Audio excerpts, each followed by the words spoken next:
여러분, 우리 김현진 목사님 간증하는 동안에 또 행복 이야기 많이 하셨고 또 부러워하는 그런 이야기를 하셨는데, 여러분은 최근에 만난 사람들 가운데 어떤 사람이 제일 부러웠습니까? 아니면 평생에 살아오면서 어떤 사람이 부러웠고 나도 저런 삶을 좀 살고 싶다 그런 마음을 가진 적이 어떤 적이 있습니까? 일전에 미국에 유학을 다녀온 분과 이야기를 나눈 일이 있습니다. 미국의 어느 해변 도시에서 정말 팔뚝만한 랍스터를 맛있게 분위기 있게 먹었다는 그런 이야기를 들었습니다. 랍스터뿐만 아니라 한우보다 더 맛있는 소고기 실컷 먹고 왔다 그런 이야기를 들었을 때 속으로 적잖이 부러웠습니다. 부러웠습니다. 그리고 어떤 선배는 몇 개월에 걸쳐서 유럽 여행을 하면서 보기만 해도 감탄이 쏟아지는 그런 절경의 배경으로 사진을 찍어가지고 수시로 SNS에 올리는 거예요. 또 얼마 전에는 그분이 한 40일 동안 남미의 곳곳을 여행하면서 또 사진도 찍고 올리고 그렇게 했습니다. 고도가 높은 곳이라서 그런지 보는 사진마다 정말 하늘이 땅에 내려앉은 듯한 그런 느낌을 받았고, 또 우유니 사막인지 한 소금 사막에서 사진을 찍었는데 정말 환상적으로 멋진 사진을 보았습니다. 환상적이었는데 저는 부러워서 환장할 지경이었습니다. 너무너무 부러웠죠. 여러분은 어떤 사람이 부럽습니까?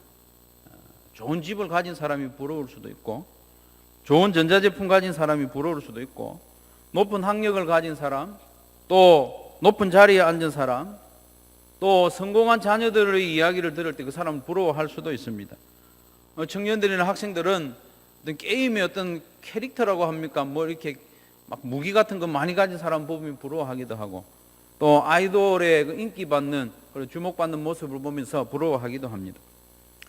부러워서 하는 것, 내가 무엇을 부러워하느냐, 이건 대단히 중요한 이야기입니다.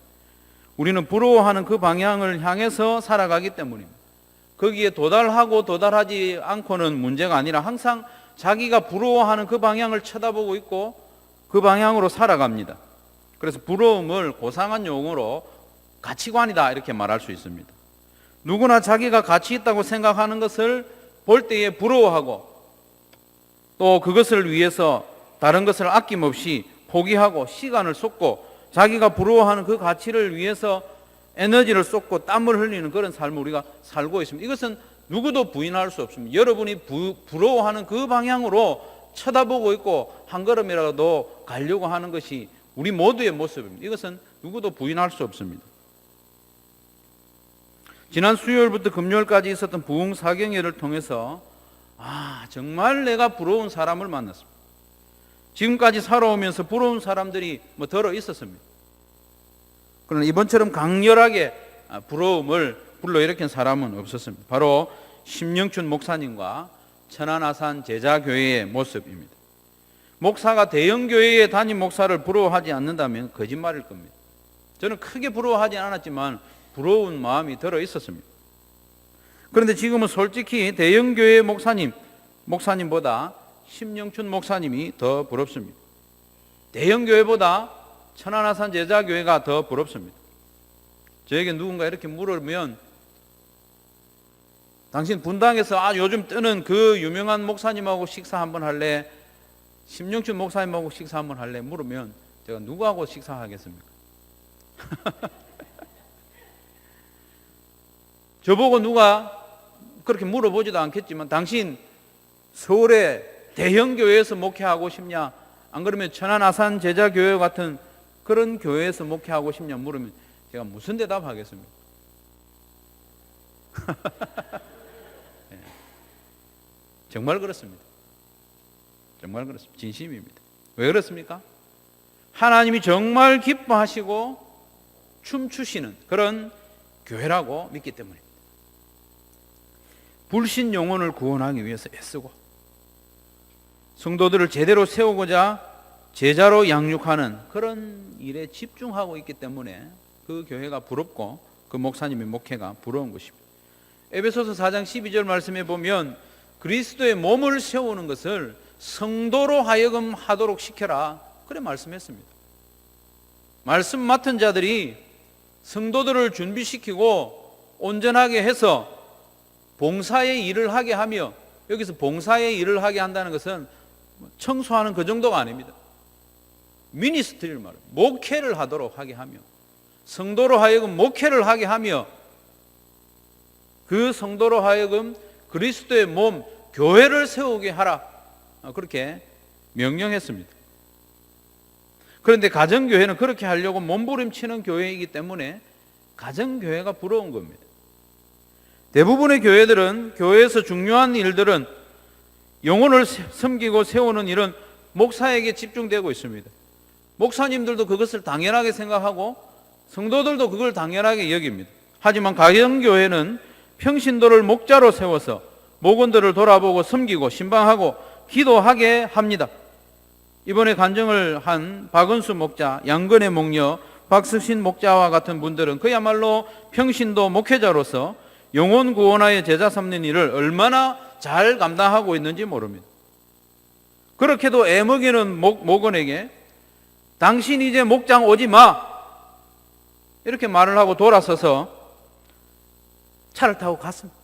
들었지 않습니까? 차를 타고 가는 중에 집에 도착하기도 전에 차를 돌려서 그 주차장에 서 있는 목원을 찾아가서 울며 함께 목장으로 데리고 가는 모습, 상상만 해도 감동적이고 정말 예수님을 닮은 작은 목자의 모습 아닙니까? 가정교회를 하지 않으면, 목자로 목녀로 세우지 않으면 어떻게 성도가 그런 예수님의 마음을 닮은 모습으로 자라갈 수 있겠습니까? 소문이 안 나서 그렇지 우리 교회 안에도 그런 비슷한 목자님들이 들어 있습니다. 우리 한소만 교회 안에도 그렇게 주님의 마음으로 한 영혼을 품고 눈물로 섬기는 목자 목녀들이 더 많아지기를 주님의 이름으로 축원합니다. 더 많아지기를 주님의 이름으로 축원합니다. 저는 이번 부흥회를 통해서 가정교회에 대한 몇 가지 의문이 해소되었습니다. 그 중에 하나가 목원들에 대한 목양을 목자 목녀에게 위임하는 그 이유, 또 그 정도, 제가 그 이야기를 이제까지 듣지 않은 것 아닌데 이번에 그 의문이 확실히 해소가 되었습니다. 목양을 하는 데 있어서 아무래도 목자 목녀들보다 풀타임 사역자들, 목회자들이 전문가입니다. 아닌 경우도 있지만 신학적인 배움이나 경험에 있어서, 그리고 주중에 낮에 시간의 활용에 있어서도 목회자가 목자 목녀들보다 훨씬 더 좋은 조건에 있는 것이 틀림없습니다. 하지만 왜 목자 목녀에게 목양하는 일을 위임해야 하는가? 그것은 목자 목녀들이 목원들의 삶에 개입해야 하기 때문입니다. 기쁜 일, 슬픈 일, 축하할 일, 힘든 일, 신방해야 할 이런 일들에 목회자가 자꾸 개입을 하다 보면 평신도 사역자인 목자 목녀의 영적인 권위가 온전히 세워지지 않을 뿐만 아니라 제대로 된 목자, 제대로 된 제자로 세워질 수 없기 때문입니다. 목자들도 예수님의 마음을 품은 작은 목자로 자라가기 위해서는 목원들의 그 삶에 깊이 개입할 때에 그 일이 가능해집니다.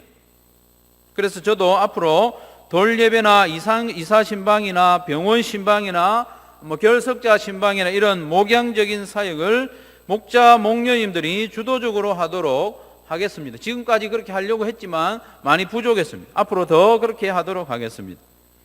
목자 목녀님들이 도움을 요청하면 기꺼이 응하기는 하겠지만 제가 나서서 그렇게 하진 않겠습니다. 다만 새가족 등록 신방 때 첫 예배는 제가 인도하는 것을 생각하고 있습니다. 앞으로 이런 부분에도 원칙에 대해서, 그리고 또 합리적인 예외에 대해서 좀 정리해서 칼럼이나 이런 걸 통해서 나누도록 그렇게 하겠습니다. 그렇다고 제가 성도 한 사람 한 사람 돌아보는 거 싫어하는 건 아닙니다. 사랑하지 않는 건 아닙니다. 그러나 목자 목녀들이 제대로 된 지도자로 세워지기 위해서는 그게 꼭 필요하기 때문에 그렇게 해야 합니다. 예수님도요, 제자들을 훈련시킬 때 예수님이 하면 더 잘할 일을 억지로 맡겨놓고 지켜보셨지 않습니까? 그렇다고 제가 예수님처럼 능력 있는 사람은 아니지만 목자 목녀님들이 예수님 닮은 목자로 세워지기 위해서는 그 일이 꼭 필요하다고 믿습니다. 어쨌든 가정교회를 제대로 하는 교회와 목회자들 그리고 목자 목녀들이 너무나도 부럽습니다. 하나님께서 기뻐하시는 일에 집중하고 있기 때문에 어떻게 하든지 교회만 성장하면 성공한 목회자로 자평하는 그런 목회자가 되지 않겠습니다. 영혼 구원하여 제자 삼는 일에 집중을 하고 그 위대한 사역의 중심에 목자 목녀들이 있고 또 목원들이 함께 힘을 모아서 그 일들을 함께 해 나갈 수 있도록 섬기도록 하겠습니다. 여러분 한 사람 한 사람 바로 그것을 부러워하는 영혼 구원하여 제자로 세워지는 그 일을 부러워하는 모든 성도들이 되시기를 주님의 이름으로 축원합니다. 오늘 본문에 보면 어린 아이와 부자 청년이 차례로 등장합니다. 이것은 의도적으로 이 둘을 비교하고 있는 겁니다. 여러분은 어린 아이 그리고 부자 청년 중에 누가 더 부럽습니까? 어린 아이들이 예수님께 안기어서 축복을 받았다고 하니까 그 어린 아이도 좀 괜찮겠다 싶은 마음이 듭니다. 하지만 당시의 어린 아이들은 요즘처럼 대접받지 못했습니다. 사회적으로 존중받지 못하고 무시당하는, 요즘 청소년들이 말하는 그런 무시, 개무시당하는 존재가 바로 어린 아이들이었습니다. 그래서 제자들은 아이들을 데리고 예수님께 오는 것을 막은 정도가 아니고 꾸짖었다고 했습니다. 혼냈습니다. 아이들의 부모가 데리고 옴에도 불구하고 꾸짖었다고 했습니다. 어린 아이들은 예수님이 시간을 내어 만날 만한 가치가 없는 존재로 여겼다는 겁니다. 제자들만의 생각이 아니라 사회 전체적인 분위기가 그랬습니다. 어린 아이들은 예수님 만날 자격이 없다는 겁니다. 우리도 종종 그런 생각하죠. 어린 아이는 아니지만은 저 사람은 우리의 시간을 할애할 자격이 없어. 내가 저 사람에게 시간을 내줄 어떤 가치가 없다고 생각하는 분들도 있습니다. 그러나 그렇지 않습니다. 예수님은 그런 사람 가까이 하라고 합니다. 반대로 부자 청년은 어떻습니까? 그가 예수님께 나아올 때 아무도 가로막지 않았습니다. 이 부자 청년은 예수님 발 앞에까지 나왔습니다. 그러나 아무런 제재도 받지 않고 예수님 발 앞에까지 왔습니다. 성인이라서 그렇기도 하거니와 누가복음 18장에 보면 그는 지위가 높은 사람입니다. 돈도 많은 사람입니다. 한눈에 이 사람은 귀티가 주르르 흐르는 사람이고 부티가 주르르 흐르는 사람이기 때문에 어느 누구도 그의 앞길을 가로막지 못했습니다. 이런 차이가 있지만 이면적인 차이가 더 큽니다. 어린아이와 부자의 이면적인 차이점이 뭡니까? 어린아이는 하나님의 나라를 철저히 의존적으로 받아들이는 그런 믿음의 사람을 가리킵니다. 어린아이라고 해서 나이가 작은 걸 말하는 게 아닙니다. 어린아이와 같이라고 했습니다. 어린아이와 같이 철저히 의존적으로 받아들이는 사람, 의존적이라는 것입니다. 15절의 말씀에 보면 하나님의 나라를 받들었다고 했습니다. 이 받들었다고 하는 영접하는 걸 말합니다. 오늘 본문에서 어린아이들은 자기들의 의지와 힘으로 예수님께 나온 게 아닙니다. 부모에게 이끌려왔고 가고 싶은 마음도 없을 수도 있습니다. 그러나 이 어린아이들의 마음은 의존적입니다. 자기 힘으로 해내겠다는 그런 생각하지 않습니다. 주기를 바라는 거죠. 하지만 부자 청년은 철저히 자기의 의지로 예수님께 나왔습니다. 뿐만 아니라 영생을 얻는 것도 자기가 무엇을 함으로 얻으려고 하고 있습니다. 17절 하반절에 보면 선한 선생이여 내가 무엇을 하여야 영생을 얻으리까? 내가 무엇을 하면 영생을 얻을 수 있겠습니까? 하나님 나라에 들어갈 수 있겠습니까? 물었습니다. 그는 실제로 어릴 때부터 철저히 십계명의 말씀을 지켜왔습니다. 어릴 때부터 계명을 다 지켜 행했지만 그는 여전히 불안했습니다. 영생을 얻은 것 같지 않습니다. 그래서 무엇을 더 행하면 영생을 얻을 수 있을지, 하나님 나라에 들어갈 수 있을지 예수님께 물으려고 나온 것입니다. 예수님께 나오기는 했지만 예수님의 은혜를 구하고 있지 않습니다. 그는 예수님께 지혜를 빌어 자기가 더 노력해서 영생을 얻으려고 하고 있죠. 그래서 예수님께서 뭐라고 말씀하십니까? 21절에 보면 예수께서 이 말을 들으시고 이르시되 내게 아직도 한 가지 부족한 것이 있으니 내게 있는 것을 다 팔아 가난한 자들에게 나눠주라. 그리하면 하늘에서 내게 보화가 있으리라. 그리고 와서 나를 따르라 말씀했습니다. 혹시 이 말씀에 대해서 내가 가진 것을 다 팔아서 가난한 자들에게 나눠주면, 그리고 예수님을 따르면 영생을 얻을 수 있을 거다, 이렇게 들리는 분 있을 거예요. 문장만 보면 그렇습니다. 한 가지 부족한 것, 그것만 채우기만 하면 이 청년이 자기의 노력으로 영생을 얻을 수 있을 것으로 그렇게 들리는 분도 있을 겁니다. 그러나 예수님의 말씀은 그런 의미가 아닙니다. 너의 행함과 너의 가진 것으로는 구원을 얻을 수 없다, 그 말씀을 하고 있습니다. 네가 의지하는 것, 네가 지금까지 계명들을 지킨 그 행위들 다 내려놓고, 네가 의지하는 그 재물들 다 내려놓고, 내가 은혜를 받아야만 영생을 얻을 수 있다는 그것을 인정하라는 것입니다. 마치 어린 아이들처럼 하나님의 나라와 영생을 의존적으로 받아라, 이 말입니다.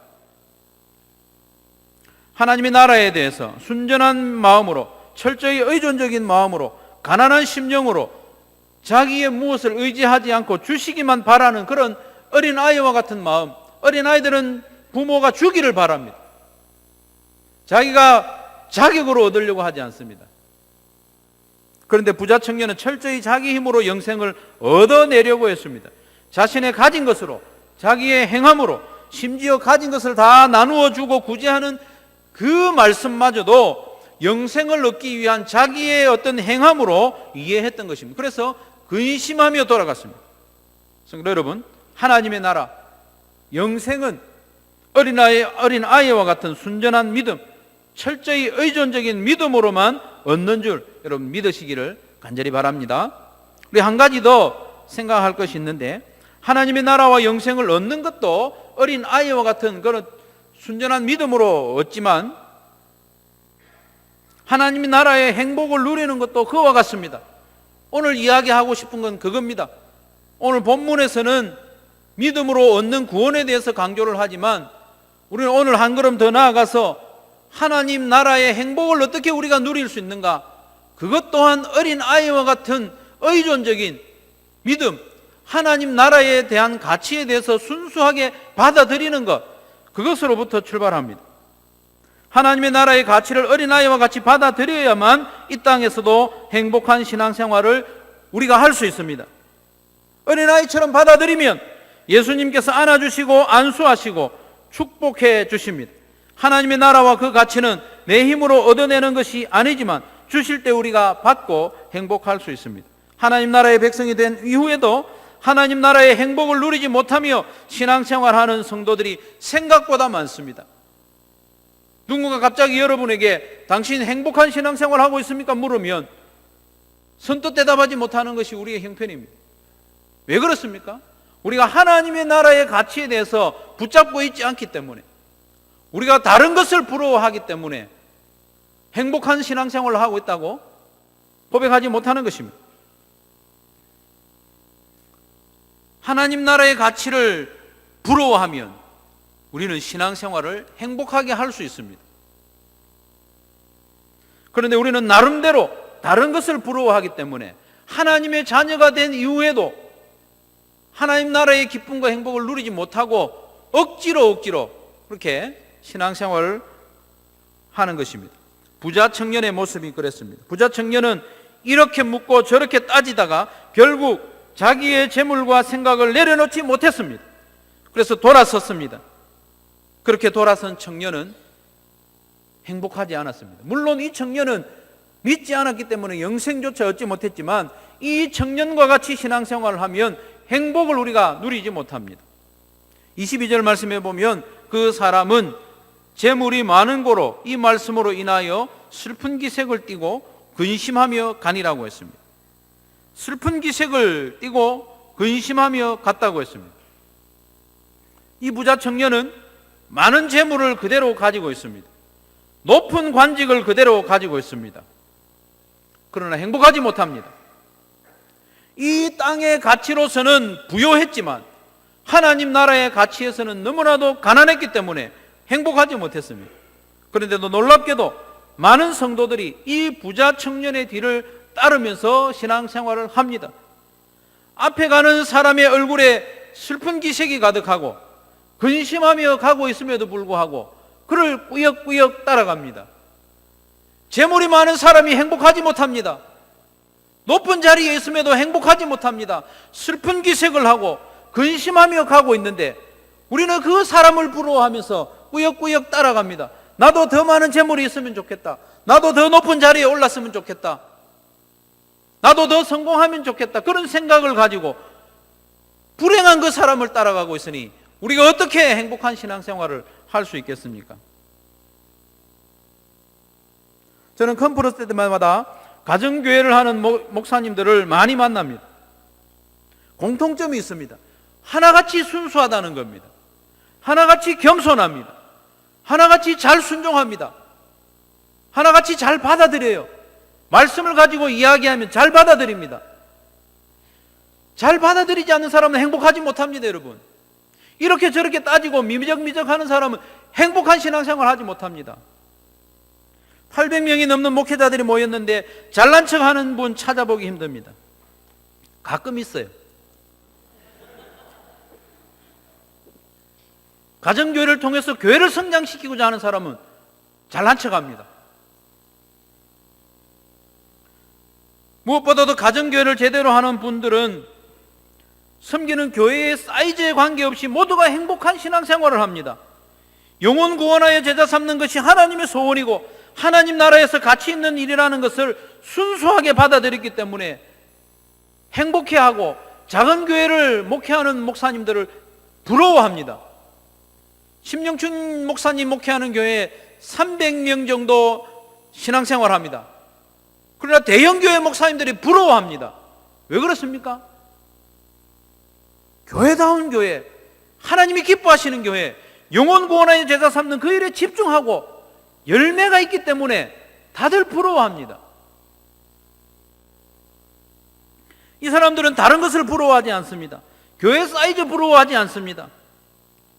부러워하는 것은 영혼 구원하여 제자 삼는 그 열매, 그렇게 살려고 몸부림치는 목자 목녀들의 간증, 그런 것을 부러워하며 그 간증을 들을 때마다 손바닥이 아프도록 박수를 치는 겁니다.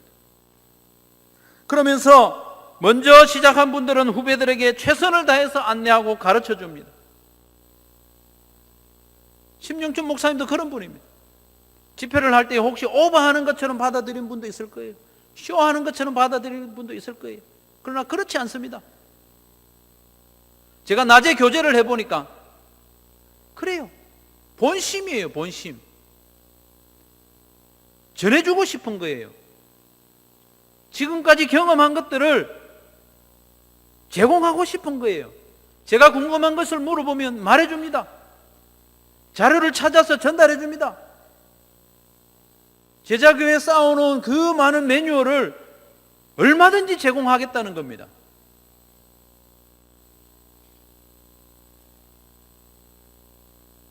다른 목회자들을 성공시켜 주려고 애를 씁니다.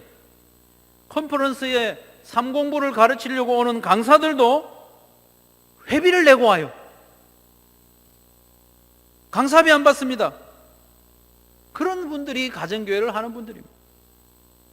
가정교회의 원리는 성경적입니다.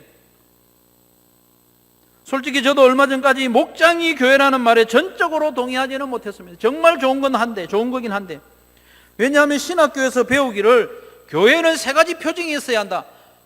말씀 선포와 정규적인 성례와 그리고 권징이 시행되어야 교회다. 그렇게 배웠기 때문에 이 목장에서는 그게 다 안 일어나는 것 같아요.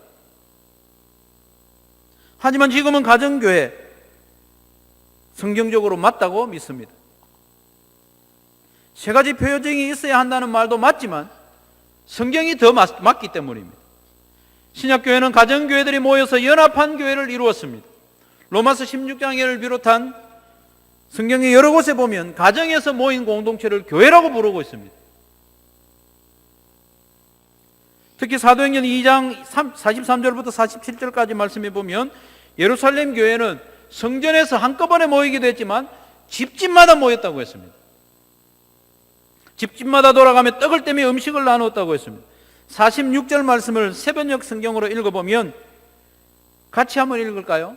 시작. 그리고 날마다 한 마음으로 성전에 열심히 모이고 집집이 돌아가면서 빵을 떼며 순전한 마음으로 기쁘게 음식을 먹고 함께 기도하고 교제하니 모든 사람들에게 칭송을 받아 주께서 믿는 자들을 날마다 더하시니라. 47절 말씀에 이어지고 있지 않습니까?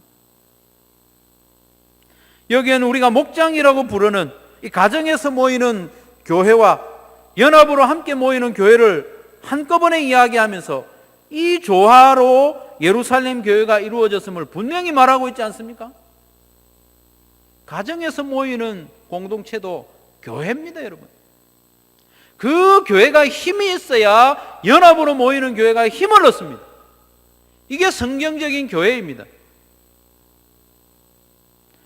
사도행전에뿐만 아니고 서신서 여러 곳에도 신약 교회의 모습은 그렇게 나타납니다. 가정에서 모이는 가정교회, 그 교회가 함께 모이는 연합교회, 그래야 교회가 힘이 있고 역동성을 가질 수 있습니다. 제자가 어디서 만들어집니까?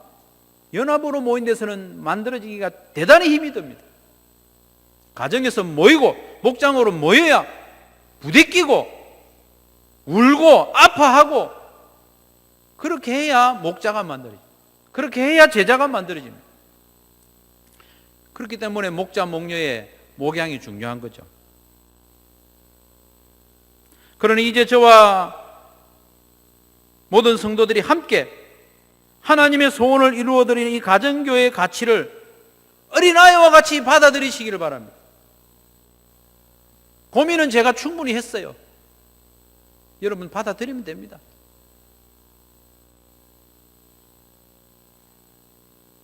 어린아이와 같이 한 소망을 품은 한 소망교회가 되기를 간절히 바랍니다.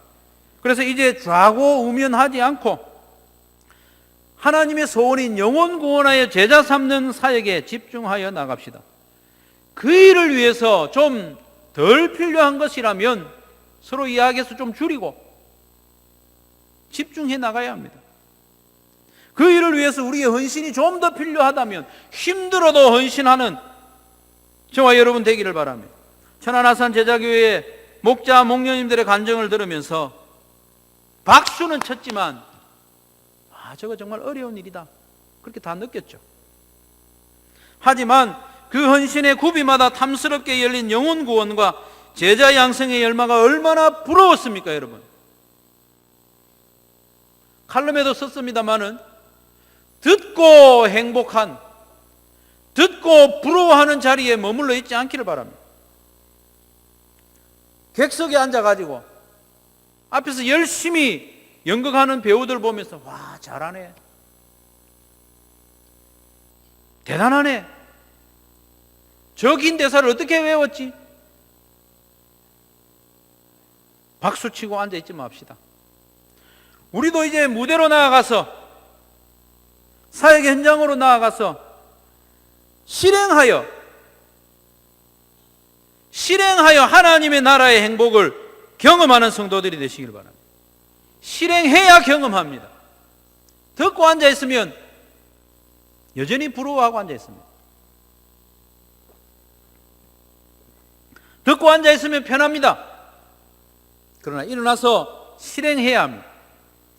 성경 말씀에 이른 대로 집집이 돌아가며 떡을 떼며 한 마음으로 기쁨과 슬픔을 나누는 일, 함께 기도하며 때로는 다툼이 있지만 그래서 믿는 자가 더해지고 목자 목녀와 함께 모든 목원들이 제자로 자라가는 그 행복, 우리가 진정으로 부러워해야 할 그 행복을 경험으로 맛보기를 바랍니다. 그래서 마음에 결단하시기 바랍니다. 집집이 돌아가며 떡을 떼며, 이 떡은 간식이 아닙니다. 이 사람 주식입니다. 우리 지금 밥을 집집이 돌아가며 밥을 해서 나누어 먹고 함께 교제하고 기도하고 그렇게 하면 열매가 맺힙니다. 가정교회 안 한다고 해서 열매가 없는 건 아닙니다. 그러나 확연하게 차이 나지 않습니까? 제가 지금까지 경험해 왔습니다. 평신도가 다른 영혼들을 돌보는 그런 목양을 기쁘게 하고, 평신도가 그리스도의 몸인 교회를 세우는 일을 하는 그 교회를 꿈꿉시다. 이것은 우리의 꿈이 아니라 예수님의 꿈입니다. 성경적인 꿈입니다. 그 꿈을 꾸고 나아갈 때 우리는 진정으로 행복한 신앙생활을 할 수 있습니다. 편한 신앙생활이 행복하지 않습니다. 편한 신앙생활하면 다른 것이 부러워집니다. 집 산 거 부러워하고. 그러면 우리 주님 앞에 설 때까지 계속해서 부자 청년과 같이 큰 재물을 가지고 있고 높은 관직에 있고, 그렇지만 슬픈 기색을 하고 근심하며 돌아가는 것처럼 우리가 그렇게 신앙생활을 할 수밖에 없습니다, 여러분. 예수님이 우리에게 부탁하신 이 지상명령, 하나님 나라의 핵심 가치, 이것을 우리가 붙잡고 성경에서 소개하는 그 방법대로 헌신하며 나갈 때에 좀 피곤할 거예요. 피곤할 거예요. 그렇지만 행복한 신앙생활을 할 수 있어요. 여러분, 편하게 신앙생활을 한다고 행복하지 않습니다. 늘 다른 사람 부러워하는 신앙생활을 합니다. 그래서 편한 신앙생활이 아니라 행복한 신앙생활을 하는, 그래서 우리가 다른 데 나가서 막 자랑하기 위해서 그런 것이 아니라 우리도 다른 교회를 섬기고, 우리가 이렇게 신앙생활을 하니까 너무나도 행복하고 하나님이 기뻐하시는 교회가 되더라, 섬기고 자랑하는 그런 교회로 자라갔으면 좋겠습니다. 저는 그렇게 다니면서 막 부흥회하고 그렇게 할 마음도 없고 재주도 없습니다. 그러나 우리 목자 목녀님들이 그런 행복을 누릴 때에 그런 교회로 자라갈 수 있을 줄로 믿습니다. 우리 한소망 교회가 그런 교회 되기를 여러분 마음에 결단해야 됩니다. 다음에 이야기하겠지만 우리 교회도 헌신대가 필요합니다. 공적으로 모이는 이 예배에서는 우리가 하나님께 헌신을 해야 되거든요. 예배는 우리를 드리는 겁니다. 받는 것이기도 하지만 은혜를 받았을 때에 내가 하나님께 드리는 헌신대가 필요합니다. 그럼 매주 헌신하는 사람이 안 나올지라도 헌신대가 여기에 자리를 잡고 있다면 예배는 우리가 헌신해야 하는 것이구나, 우리가 눈으로 확인할 수 있기 때문에. 헌신대가 없기 때문에 제가 이렇게 큰 소리 치면서 반복을 하고 있는 것이죠. 여러분, 마음에 결심하십시오.